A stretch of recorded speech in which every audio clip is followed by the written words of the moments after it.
Sweet ನೋಡ್ರಿ. ನೋಡಿದ್ರೆ ಅನ್ಸುತ್ತಲ್ಲ ಇದನ್ನ ಮಾರ್ಕೆಟ್ ನಿಂದ ತಂದಿರಬಹುದು ಅಂತ. ಆದ್ರೆ ಇದನ್ನ ಮಾರ್ಕೆಟ್ ನಿಂದ ತಂದಿಲ್ಲ, ಮನೆಯಲ್ಲೇ ಮಾಡಿರೋದು. ನಮಸ್ಕಾರ, ಶ್ರಾವಣಿ ಅಡುಗೆ ಮನೆಗೆ ಸ್ವಾಗತ. ನಾನು ರಶ್ಮಿ. ಎಲ್ಲರ ಮನೆಯಲ್ಲಿ ಗಣಪ ಬಂದಾಗಿದೆ. ಗಣಪನಿಗೆ ದಿನ ಬೇರೆ ಬೇರೆ ತರಹದ ಪ್ರಸಾದಗಳನ್ನ ಮಾಡಿರ್ತೀವಿ. ಇದರಲ್ಲಿ ಕರದ ಮೋದಕ್ ಇರಬಹುದು ಅಥವಾ ಅಕ್ಕಿ ಹಿಟ್ಟಿನ ಉಗಿ ಮೇಲಿನ ಮೋದಕ್ ಇರಬಹುದು. ಬೇರೆ ಬೇರೆ ತರಹದ ಇನ್ನು ಬಹಳಷ್ಟು ಮೋದಕ್ ರೆಸಿಪೀಸ್ನ ಆಲ್ರೆಡಿ ನಾನು ನಿಮ್ಮ ಜೊತೆ ಶೇರ್ ಮಾಡಿದ್ದೀನಿ. ಇವತ್ತೇ ಮತ್ತೊಂದು ಹೊಸ ತರಹದ ಮೋದಕ್ ರೆಸಿಪಿ ತಂದಿದ್ದೀನಿ. ಖಂಡಿತ ಈ ತರಹದ ರೆಸಿಪಿ ನೀವು ಇದಕ್ಕೂ ಮುಂಚೆ ಯಾವತ್ತೂ ನೋಡಿರಲ್ಲ, ತಿಂದಿರಲ್ಲ ಅಥವಾ ಮಾಡಿರಲ್ಲ. ತುಂಬ ಈಸಿ ಮತ್ತು ಸಿಂಪಲ್ ರೆಸಿಪಿ ಇದೆ. ಜಾಸ್ತಿ ತಡ ಮಾಡದೆ ಈ ಹೊಸ ತರಹದ ಮೋದಕ್ ಹೇಗೆ ತಯಾರಿಸೋದು ಅಂತ ನೋಡೋಣ ಬನ್ನಿ. ಇದನ್ನ ತಯಾರಿಸೋಕೆ ನಾನು ಗ್ಯಾಸ್ ಮೇಲೆ ಒಂದು ದಪ್ಪನ್ ತಳ ಇರೋ ಬಾಳಿಗೆ ಬಿಸಿ ಮಾಡೋಕೆ ಇಟ್ಟಿದ್ದೀನಿ. ಇದರಲ್ಲಿ 2 ದೊಡ್ಡ ಚಮಚೆ ಅಂದ್ರೆ 2 ಟೇಬಲ್ ಸ್ಪೂನ್ ಅಷ್ಟು ತುಪ್ಪ ಹಾಕೋಣ. ತುಪ್ಪ ಬಾಳಿಗೆಗೆ ಈ ರೀತಿ ಸವರಿ ತಗೋರಿ. ಅಂದ್ರೆ ನೆಕ್ಸ್ಟ್ ನಾವು ಇದರಲ್ಲಿ ಹಿಟ್ಟು ಬೇಯಿಸ್ತಾ ಇದ್ದೀವಿ, ಅದು ಬಾಳಿಗೆಗೆ ಅಂಟಲ್ಲ. ನೋಡ್ರಿ, ಈ ರೀತಿ ಎಲ್ಲ ಕಡೆ ತುಪ್ಪ ಸವರಿ ತಗೊಂಡ ನಂತರ ಇದರಲ್ಲಿ 2 ಕಪ್ನಷ್ಟು ಕಡಲೆ ಹಿಟ್ಟು ಹಾಕ್ರಿ. ನಾವು ಬಜ್ಜಿ ಅಥವಾ ಪಕೋಡ ಮಾಡೋಕೆ ಯೂಸ್ ಮಾಡ್ತೇವೆ ನೋಡ್ರಿ, ಅದೇ ಕಡಲೆ ಹಿಟ್ಟು ಇದು. Gas low to medium flame ನಡುವೆ ಇಟ್ಟು ಈ ರೀತಿ ಕಾಡಿಸ್ತಾನೆ ನಾವು ಹಾಕಿರೋ ತುಪ್ಪದಲ್ಲಿ ಈ ಕಡಲೆ ಹಿಟ್ಟು ಚೆನ್ನಾಗಿ ಕಲಸಿ ತಗೋರಿ. ನಾವು ಈ ಕಡಲೆ ಹಿಟ್ಟು ತುಪ್ಪದಲ್ಲಿ ಬೇಯಿಸ್ತಾ ಇದ್ದೀವಿ. ಇದನ್ನ ನಾನು ಬೇಯಿಸ್ತಾ ಇದ್ದು 5 ನಿಮಿಷ ಆಗಿದೆ. ನೀವಿಲ್ಲಿ ನೋಡ್ತಾ ಇರಬಹುದು ಕಡಲೆ ಹಿಟ್ಟು ತುಪ್ಪ ಎಲ್ಲ ಚೆನ್ನಾಗಿ ಹೀರ್ಕೊಂಡು ಉದುರಾಗಿದೆ. ಇವಾಗ ಇದರಲ್ಲಿ ಇನ್ನೊಂದು 2 ಚಮಚೆಯಷ್ಟು ತುಪ್ಪ ಹಾಕಿ ಕಲಿಸ್ಕೊಂಡು ತಗೊಳ್ಳೋಣ. ಈ ರೀತಿ ನೋಡಿಕೊಂಡು ಸ್ವಲ್ಪ ತುಪ್ಪ ಹಾಕಿ ಇದನ್ನ ಬೇಯಿಸಿ ತಗೋಬೇಕು. ಅಂದ್ರೆ ತುಪ್ಪದ ಅಂದಾಜ್ ಕರೆಕ್ಟ್ ಆಗತ್ತೆ, ತುಪ್ಪ ಜಾಸ್ತಿ ಅಥವಾ ಕಡಿಮೆ ಆಗಲ್ಲ. ಇದನ್ನ ಬೇಯಿಸ್ತಾ ಇದ್ದು 10 ನಿಮಿಷ ಆಗಿದೆ. ಅಂದ್ರೆ ಟೋಟಲ್ ಆಗಿ ಇದನ್ನ ನಾನು 15 ನಿಮಿಷ ಬೇಯಿಸಿ ಆಗಿದೆ. ನಾವು ಹಾಕಿರೋ ಎಲ್ಲ ತುಪ್ಪ ಇದು ಹೀರ್ಕೊಂಡು ನೋಡ್ರಿ ಈ ರೀತಿ ಉದುರಾಗಿದೆ. ಕಡಲೆ ಹಿಟ್ಟು ಮುಂಚೆ ತುಪ್ಪ ಹೀರ್ಕೊಳ್ಳುತ್ತೆ, ಈ ರೀತಿ ಉದುರಾಗತ್ತೆ. ನಂತರ ಇದು ಹೇಗೆ ಬಿಸಿ ಆಗತ್ತೆ ನೋಡ್ರಿ, ಹಾಗೆ ಕ್ರಮೇಣ ಇದು ಮೆತ್ತಗೆ ಆಗ್ತಾ ತುಪ್ಪ ರಿಲೀಸ್ ಮಾಡುತ್ತೆ. ಸೊ ನಾನು ಇಲ್ಲಿ ಉಳಿದಿರೋ ಎಲ್ಲ ತುಪ್ಪ ಹಾಕಿದ್ದೀನಿ. ಗ್ಯಾಸ್ ಲೋ ಫ್ಲೇಮ್ನಲ್ಲೇ ಇಟ್ಟು ಅಥವಾ ಲೋ ಟು ಮೀಡಿಯಂ ಫ್ಲೇಮ್ ನಡುವೆ ಇಟ್ಟು ಈ ರೀತಿ ಕಂಟಿನ್ಯೂಸ್ ಆಗಿ ಬಿಡದೆ ಕಾಡಿಸ್ತಾನೆ ಇದನ್ನು ಬೇಯಿಸಿ ತಗೋರಿ. ಇದನ್ನ ಬೇಯಿಸ್ತಾ ಇದ್ದು ಟೋಟಲ್ 20 ನಿಮಿಷ ಆಗಿದೆ. ನೀವಿಲ್ಲಿ ನೋಡ್ತಾ ಇರಬಹುದು ಇದು ತುಪ್ಪ ಬಿಡ್ತಾ ಇದೆ. ಈ ರೀತಿ ಇದು ತುಪ್ಪ ರಿಲೀಸ್ ಮಾಡಿ ತೆಳ್ಳಗೆ ಆಗತ್ತೆ ನೋಡ್ರಿ. ಈ ಸ್ಟೇಜ್ನಲ್ಲಿ ನಾವು ಇದರಲ್ಲಿ ಡೆಸಿಕೇಟೆಡ್ ಕೊಕೊನಟ್ ಹಾಕ್ತಾ ಇದ್ದೀವಿ. 1/4 ಕಪ್ನಷ್ಟು ಅಂದ್ರೆ 1 ಕಪ್ ಮೇಲೆ 1/4 ಕಪ್ನಷ್ಟು ಡೆಸಿಕೇಟೆಡ್ ಕೊಕೊನಟ್ ಹಾಕ್ರಿ. ಇದನ್ನ ಕಲಿಸ್ಕೊಂಡು ತಗೊಳ್ಳೋಣ. ಈ ಸ್ಟೇಜ್ನಲ್ಲಿ ನೀವು ಬೇಕಂದ್ರೆ ಗ್ಯಾಸ್ ಆಫ್ ಮಾಡಿ ಇದನ್ನ ಕಲಿಸಬಹುದು. ನೋಡ್ರಿ, ಈ ತರ ಚೆನ್ನಾಗಿ ಕಲಿಸ್ಕೊಂಡ ನಂತರ ಇವಾಗ ಇದನ್ನ ಹಿಟ್ಟಿನ ಜೊತೆ 1-2 ನಿಮಿಷ ಈ ರೀತಿ ಕಂಟಿನ್ಯೂಸ್ ಆಗಿ ಕಾಡಿಸ್ತಾನೆ ಬೇಯಿಸಿ ತಗೋರಿ. 1-2-3 ನಿಮಿಷ ಬೇಯಿಸಿದ ನಂತರ ಕೊಬ್ಬರಿ ಹಸಿ ವಾಸನೆ ಅಥವಾ ಇದ್ರ ರಾನೆಸ್ ಹೋಗಿದೆ. ಇವಾಗ ಗ್ಯಾಸ್ ಆಫ್ ಮಾಡಿ ಇದಕ್ಕೆ ಪಾಕ ತಯಾರಿಸಿ ತಗೋಬೇಕು. ಪಾಕ ತಯಾರಿಸೋಕೆ ನಾನು ಇಲ್ಲಿ Agaro multi cooking pot use ಮಾಡ್ತಾ ಇದ್ದೀನಿ, ಯಾಕಂದ್ರೆ ಗ್ಯಾಸ್ ಖಾಲಿ ಆಗಿದೆ. ಸೊ ಪಾತ್ರೆಯಲ್ಲಿ ಸ್ವಲ್ಪ ನೀರು ಹಾಕಿ ಇದರಲ್ಲಿ 1 ಕಪ್ನಷ್ಟು ಸಕ್ಕರೆ ಹಾಕ್ರಿ. ಇದನ್ನ ಕರ್ಗಿಸ್ಕೊಂಡು ತಗೊಳ್ಳೋಣ. ಇದನ್ನ ಬೇಯಿಸ್ತಾ ಇದ್ದು 4-5 ನಿಮಿಷ ಆಗಿದೆ. ನೀವು ನೋಡ್ತಾ ಇರಬಹುದು ಸಕ್ಕರೆ ಪೂರ್ತಿ ಕರಗಿದೆ. ಇದರಲ್ಲಿ 1 ಚಮಚೆಯಷ್ಟು ಏಲಕ್ಕಿ ಪುಡಿ ಹಾಕಿ ಕಲಿಸ್ಕೊಂಡು ತಗೊಳ್ಳೋಣ. ಇದನ್ನ ನಾವು ಪಾಕ ಮಾಡಬೇಕು. 1 ಎಳೆ ಪಾಕ ಬರೋವರೆಗೂ ಇದನ್ನ ಬೇಯಿಸಿ ತಗೋರಿ. ಈ ರೀತಿ ಕಂಟಿನ್ಯೂಸ್ ಆಗಿ ಕಾಡಿಸ್ತಾನೆ ಇದನ್ನ ಬೇಯಿಸ್ರಿ. ಸಕ್ಕರೆ ಕರಗಿದ ನಂತರ ಇದನ್ನ ನಾನು ಹಾರ್ಡ್ಲಿ 5 ನಿಮಿಷ ಅಷ್ಟೇ ಕುದಿಸಿದ್ದೀನಿ. ಪಾಕ ರೆಡಿ ಇದೆ. ಇದನ್ನ ಹೇಗೆ ಚೆಕ್ ಮಾಡೋದು ಅಂತ ತೋರಿಸ್ಕೊಡ್ತೇನೆ ನೋಡ್ರಿ. ಮಿಕ್ಸ್ಚರ್ನ ಮೇಲಿಂದ ಈ ರೀತಿ ಹಾಕ್ರಿ. ಲಾಸ್ಟ್ ಡ್ರಾಪ್ ಬೀಳಬೇಕಾದ್ರೆ ಇದು ಈ ರೀತಿ ಎಳೆ ಆಗಿಬಿಡತ್ತೆ. ಈ ರೀತಿ ಗೊತ್ತಾಗಲಿಲ್ಲ ಅಂದರೆ ಇನ್ನೊಂದು ಟ್ರಿಕ್ ಇದೆ.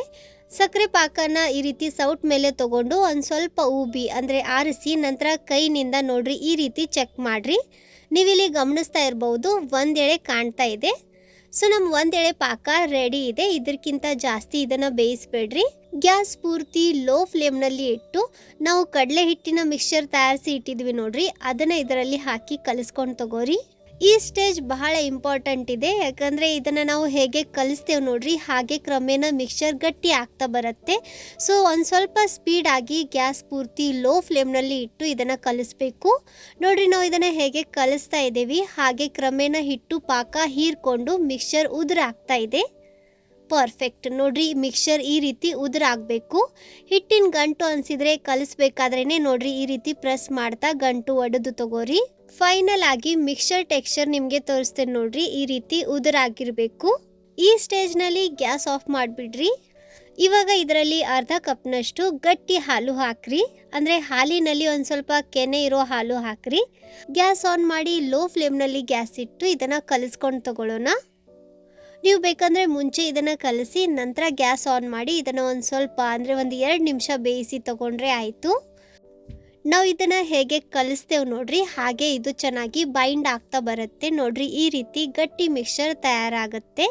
ಇವಾಗ ಗ್ಯಾಸ್ ಆಫ್ ಮಾಡಿ ಇದನ್ನು ಒಂದು ಪ್ಲೇಟ್ನಲ್ಲಿ ಹಾಕ್ರಿ. ಇದನ್ನು ನಾವು ಆರೋಕ್ಕೆ ಬಿಡಬೇಕು. ಇವಾಗ ಇದ್ರ ಸ್ಮೆಲ್ ಹೇಗೆ ಬರ್ತಾ ಇದೆ ಅಂದರೆ ಸೇಮ್ ಮೈಸೂರು ಪಾಕ್ ಇರುತ್ತೆ ನೋಡ್ರಿ, ಅದೇ ಥರ ಟೆಕ್ಸ್ಚರ್ ಕೂಡ ಮೈಸೂರು ಪಾಕ್ ಥರಾನೇ ಮರಳಾಗಿರುತ್ತೆ. ಅಥವಾ ಮಿಲ್ಕ್ ಕೇಕ್ ಇರುತ್ತೆ ನೋಡ್ರಿ, ಅದೇ ರೀತಿ ಟೆಕ್ಸ್ಚರ್ ಇದೆ ಮತ್ತು ಇದು ತುಂಬ ಸಾಫ್ಟ್ ಸಹ ಇದೆ. ನೀವಿಲ್ಲಿ ನೋಡ್ತಾ ಇರಬಹುದು ನೋಡ್ರಿ, ನಾವು ಇದನ್ನ ಕಡಲೆ ಹಿಟ್ಟಿನಿಂದ ತಯಾರಿಸಿದ್ರು ಕೂಡ ಇದರಲ್ಲಿ ಎಷ್ಟು ಚೆನ್ನಾಗಿ ಅಗಳಗಳಾಗಿ ಮರಳಾಗಿ ಟೆಕ್ಸ್ಚರ್ ಬಂದಿದೆ. ಇದು ಕೈಗೆ ಸ್ವಲ್ಪನೂ ಅಂಟಲ್ಲ. ನೀವಿಲ್ಲಿ ನೋಡ್ತಾ ಇರಬಹುದು. ಈ ರೀತಿ ಮಿಕ್ಸರ್ ತಯಾರಿಸಿ ಇಟ್ಟು ನಿಮಗೆ ಬೇಕಾದ ಆಕಾರದಲ್ಲಿ ನೀವು ಸ್ವೀಟ್ ತಯಾರಿಸಬಹುದು. ನಾನು ಇವತ್ತೇ ಇದನ್ನು ಮೋದಕ್ ಮತ್ತು ಪೇಡ ಆಕಾರದಲ್ಲಿ ತಯಾರಿಸಿ ತೋರಿಸ್ತಾ ಇದ್ದೀನಿ.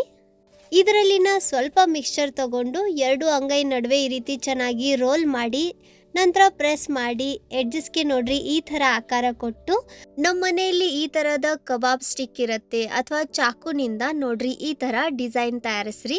ಮುಂಚೆ ಪ್ಲಸ್ ಸೈನ್ ಹಾಕಿ ನಂತರ ಅದ್ರ ನಡುವೆ ನೋಡ್ರಿ ಈ ರೀತಿ 2 ಸತಿ ಲೈನ್ ಹಾಕ್ರಿ.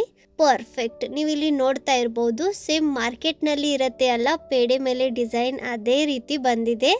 ಇದನ್ನ ನೋಡಿದ್ರೆ ಸ್ವಲ್ಪನೂ ಅನ್ಸಲ್ಲ ಇದನ್ನ ನಾವು ಮನೆಯಲ್ಲೇ ತಯಾರಿಸಿದೀವಿ ಅಂತ.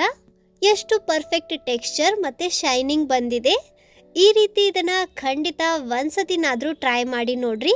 ಮೈಸೂರು ಪಾಕ್, ಪೇಡ, ಮಿಲ್ಕ್ ಕೇಕ್ ಅದು ಯಾವುದು ಇದ್ರ ಮುಂದೆ ಏನೂ ಅಲ್ಲ, ಅಷ್ಟು ಅದ್ಭುತ ರುಚಿ ಆಗತ್ತೆ. ಇವಾಗ ನನ್ನ ಕಡೆ ಈ ಥರದ ಮೋದಕ್ ಸಾಚ ಇದೆ, ಇದರಲ್ಲಿ ಮೋದಕ್ ತಯಾರಿಸಿ ನೋಡೋಣ. ಸೊ ಈ ಮಿಕ್ಸ್ಚರ್ನಿಂದ ನೀವು ಈ ರೀತಿ ಮೋದಕ್ ಸಹ ತಯಾರಿಸ್ಬೋದು. ಇವಾಗ ಹೇಗೂ ನಮ್ಮ ಮನೆಯಲ್ಲಿ ಗಣಪ ಬಂದಿದ್ದಾರೆ. ಸೊ ಗಣಪ ನಮ್ಮ ಮನೆಯಲ್ಲಿ ಎಷ್ಟು ದಿನ ಇರ್ತಾರೆ ನೋಡ್ರಿ, ಅಷ್ಟು ದಿನ ಈ ಮೋದಕ್ ಅವ್ರ ಮುಂದೆ ನೀವು ಇಡ್ಬೋದು, ಯಾಕಂದರೆ ಇವು ಬಹಳ ದಿನ ತಡೀತವೆ. ಸೊ ಒಮ್ಮೆ ಇವನ್ನ ಈ ರೀತಿ ತಯಾರಿಸಿ ಇಟ್ಟರೆ ಸಾಕು, ಗಣಪ ಹೋಗೋವರೆಗೂ ಇವು ಹಾಗೆ ಇರ್ತವೆ.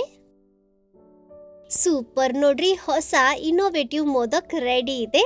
ಇದನ್ನ ಖಂಡಿತ ಒಂದ್ಸತಿನಾದರೂ ಟ್ರೈ ಮಾಡ್ರಿ. ನಿಮಗೆ ಮತ್ತು ನಿಮ್ಮ ಮನೆಯವ್ರಿಗೆ ಎಲ್ಲರಿಗೂ ಇದು ಬಹಳ ಇಷ್ಟ ಆಗತ್ತೆ. ಇವು ಇನ್ನಷ್ಟು ಚಂದ ಕಾಣಲಿ ಅಂತ ನಾನು ಮೇಲೆ ಒಂದೊಂದು ಕರ್ಬೂಜದ ಬೀಜ ಹಚ್ತಾ ಇದ್ದೀನಿ. ನೀವು ಸಣ್ಣಕ್ಕೆ ಕಟ್ ಮಾಡಿರೋ ಗೋಡಂಬಿ ಬಾದಾಮ್ ಹಚ್ಬಹುದು ಅಥವಾ ಹೀಗೆ ಸಿಂಪಲ್ ಆಗೇ ಇಡ್ರಿ. ನಾನು ಇದೇ ಥರದ ಭಾಳಷ್ಟು ರುಚಿಯಾಗಿರೋ ಇನ್ನೋವೇಟಿವ್ ಮೋದಕ್ ರೆಸಿಪೀಸ್ನ ಆಲ್ರೆಡಿ ನಿಮ್ಮ ಜೊತೆ ಶೇರ್ ಮಾಡಿದ್ದೀನಿ.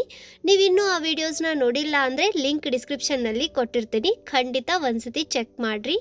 ಸೊ ಇವತ್ತಿನ ಈ ರೆಸಿಪಿ ನಿಮಗೆ ಇಷ್ಟ ಆದರೆ ಸ್ವಲ್ಪನಾದರೂ ಯೂಸ್ಫುಲ್ ಅಂತ ಅನಿಸಿದರೆ ಪ್ಲೀಸ್ ಲೈಕ್ ಮಾಡಿ, ನಿಮ್ಮ ಫ್ರೆಂಡ್ಸ್ ಹಾಗೆ ಫ್ಯಾಮಿಲಿ ಸರ್ಕಲ್ ಜೊತೆ ವಿಡಿಯೋನ ಶೇರ್ ಮಾಡಿ ಪ್ರೋತ್ಸಾಹಿಸಿ. ಭೇಟಿಯಾಗೋಣ ಇದೇ ಥರದ ಮತ್ತೊಂದು ಹೊಸ ರುಚಿಯಾಗಿರೋ ಇನ್ನೋವೇಟಿವ್ ರೆಸಿಪಿ ಜೊತೆ. ಅಲ್ಲಿವರೆಗೂ ನಗ್ತಾ ಇರ್ರಿ, ತಿಂತಾ ಇರ್ರಿ, ಖುಷಿಯಾಗಿರ್ರಿ.